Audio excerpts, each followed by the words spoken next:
So this is the class where we are going to talk about the software engineering methods, and we are going to study some of the up-to-date, very latest terminologies and the software engineering methods as part of this chapter. So let's understand what are those. Okay. So we'll study about waterfall, old as well as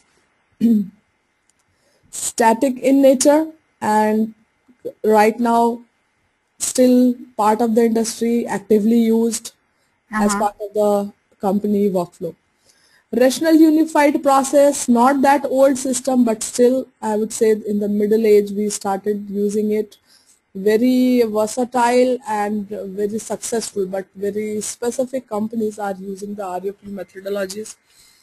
Then we have RAD, which is Rapid application yes, development. rapid application development. This is also something which is so not that much popular in the market right now. Then we have Okay. Agile, very popular in the market. Then we have Mm-hmm. prototyping model, depending upon the nature of the project, still in use, but again not that commonly used in the industry.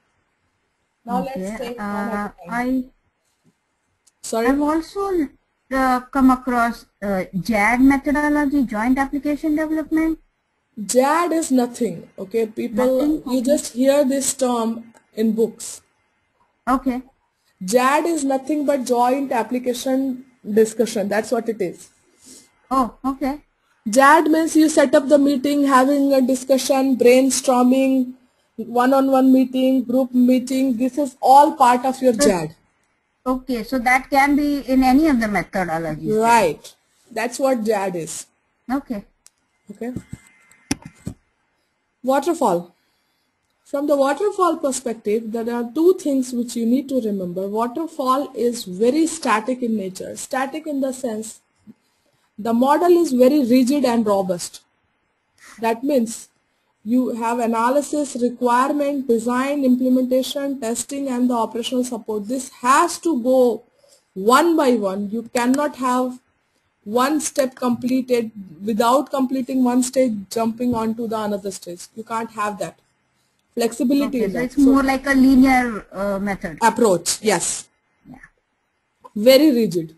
So Mm-hmm. if there is any changes which needs to be done, which was identified in the implementation phase, then you have to go back here and start it Mm-hmm. again. So it's a very expensive model, at the same Okay. time very successful model in terms of where you have the big projects which are happening. Right. Also remember, these are not just software specific models. Okay, these models are successful and applicable in other industries too, like construction and all other industry. For example, let's say if you are in building a house, okay, Mm-hmm. you can't ignore the waterfall model because you can't keep breaking and rebuilding the walls, Right. Right. right? So you have to first model, create a model, analyze that, look at the design, how you are going to design it, and if the design is done, then only you can start working on it, right? Mm. Yeah. So depending upon the project, you can adopt the waterfall methodology, but again, then there is no going back. And if Right. you have to go back, then you have to start all over from here. Okay. This is And what, there's no jumping over either. yes, you Okay. can't have two phase is running in parallel. So usually see, this is one phase. Always remember, this is one phase. Mm-hmm. But you cannot have these two running in parallel, these two running in parallel. No, you cannot do that. Okay. So it has to be baseline requirement, then baseline design, baseline implementation, baseline code. So it has to be closed phase, then only you can move on to the another phase. Got it? Yeah. Yeah. Mm-hmm. So this is waterfall. Then we have the rational unified process. In rational unified process, the biggest change is your configuration and the change management, which plays a very big role. Any changes, any updates will be tracked through configuration and change management. So as we see, it starts from initial planning, which is there in every project, but after planning, you do the requirement analysis. In between, you have the modeling. Okay, you have a modeling phase where you model, try to create a business model. When I say model, Right. don't always think about the diagram I'm talking about. I'm Uh-huh. thinking about the business model, business plan, Yeah. everything, all inclusive. Then you have the requirement. After requirement, you do the analysis and design, and then you do the implementation. You do the test in the test Mm-hmm. environment. After that, you do the evaluation is your UAT. That's what it is. That Yeah. end user is evaluating your software. If this goes successfully, then what you do? Again, you plan and plan for the deployment. So from here, it comes to the configuration and change management, and they are the ones who plan for the when to deploy it. So basically the 5 phases will be in here also. But Yes, but after those 5 phases for moving into production, that is where this is different. yes. Okay. Okay. So this is what the RUP is all about. So there is the rational, this is rational unified process, but still very successful and very widely used in some of the countries are very commonly using this RUP. Now Then this change and configuration management is done by the same project team, or there is a separate team for that? it depends. Okay, you usually it's a part of a company process. Then there will be a dedicated team who only deals into configuration and change management. So all the Okay. projects will be overseen by configuration and change management team. Okay. So they will be the center of this overall life cycle to make sure no all the processes are followed as per the guideline. Okay. Okay. Then you have the rapid application development, where the rapid application development is nothing but that you have a multiple iterations only for the product cycle before you Okay. get into the final testing and the deployment phase. So you have the analysis and the quick design. You keep repeating this flow, means you develop, demonstrate and refine, develop, demonstrate and refine, develop, demonstrate and refine till the time you get what final stage of the requirement you are looking for.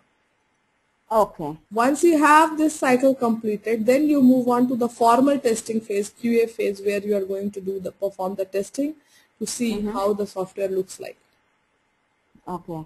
or the application looks like, whether you have achieved your final outcome or not, as a Okay.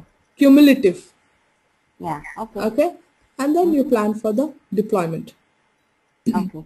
Now here the deployment is taken care by the same team again. There is no Yes, change in configuration management. right. Okay. That's what it is. Then this is the biggest thing which you need to understand.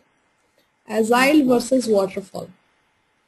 When we say agile versus waterfall, see, I would have given you the slides where I had lot of handouts and the writing thing, okay, but for some reason I'm not so keen on the handouts and writing. I prefer talking. So Sure. see the difference. In waterfall it's sequential, okay, here to here. Mm-hmm.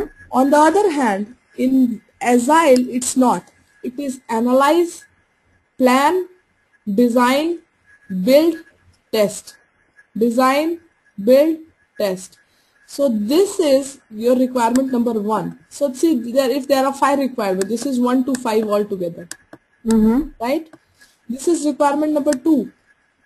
This is requirement number 3. What is the difference over here? In Agile, you can take each of the user stories separate. Okay. So say suppose you have 5 user requirements and you combine it into one project in a waterfall model. Mm-hmm. And in agile it will be like 5 projects. Not 5 projects, 5 user stories. User User stories. stories are the term which is used in Agile for the requirements. Oh, okay. Okay. Okay, so here you call them as business requirement, right? Business requirement 1, business requirement Right. 2, BR3, BR4. Here you call it as user story 1, user story 2, user story 3. Okay. So each requirement is a user story. So for every user you run the life cycle. No. User story doesn't mean that each user will have some users. No, it's not like that. The project works exactly the same way how the waterfall work. But in waterfall, you have a formal business requirement document, right? Uh-huh. Formal technical requirement document. But in Agile, you don't have a formal business requirement document. You Okay. are getting you are getting the user story in an email. You are getting the user story during the chat. You are getting the Okay. user story during the telephonic call. Okay. Okay, so you document all these things. As a business analyst, you create an Excel, put Okay. together, document all the things which you have captured so far. But the Okay. difference would be, for this project, your start and the end date would be same, right, for all the Uh-huh. requirements. In Right. this, it will not be. So Okay. for each user story, you can have a different start and the end date. So maybe for user story 1, you are in the design phase. For user story Okay. 2, you are in the build phase. User story 3, again you are in the design phase, right? User Okay. story 4, you are in the test phase. So each user story have a different start and the end point, because when you get the user story and it is confirmed, you run with it. You Okay. So start you with the don't. planning, designing, building, testing, and the deployment Okay. So you don't have to conform to the rest of the requirement. requirements. No, Yeah. you don't. Whatever you get, go ahead with that. Okay. So whenever you get, start and go ahead with that. Okay. So as you understand, there are multiple builds which will be released on a time to time basis, depending upon what user story is already all set to go live. Okay. Okay. This is exactly the difference between the waterfall and